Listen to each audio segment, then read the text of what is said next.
الحمد لله والصلاة والسلام على رسول الله.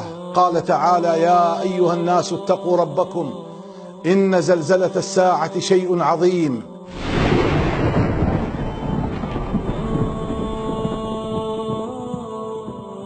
يوم ترونها تذهل كل مرضعة عما أرضعت وتضع كل ذات حمل حملها وترى الناس سكارى وما هم بسكارى ولكن عذاب الله شديد. هزة أرضية لثواني أخرجت شعوب 4 دول إلى الشوارع خائفين وجلين، فكيف يوم ترجف الراجفة تتبعها الرادفة؟ كيف إذا رجت الأرض رجا؟ كيف بيوم إذا زلزلت الأرض زلزالها؟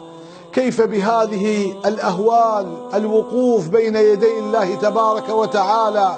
اهتزت الأرض من ذنب سرى فيها فارتج نائمها وارتاع صاحيها، والهز قدر ثوان قض مضجعنا، فكيف بالهزة الكبرى توافيها؟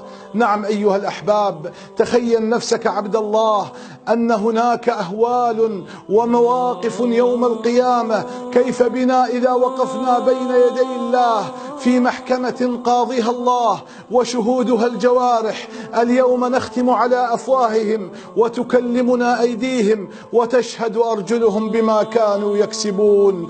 البدار إلى توبة نصوح، فإن الذنوب تميت القلوب، وإن الذنوب هي ران القلوب وحجاب عن المحبوب، والانصراف عما يبعد عن المحبوب واجب مطلوب. فمثل وقوفك يوم الحشر عريانا مستعطفا قلق الأحشاء حيرانا، والنار تزفر من حر ومن حنق على العصاة وتلقى الرب غضبانا. اقرأ كتابك يا عبدي على مهل، انظر إليه ترى هل كان ما كان.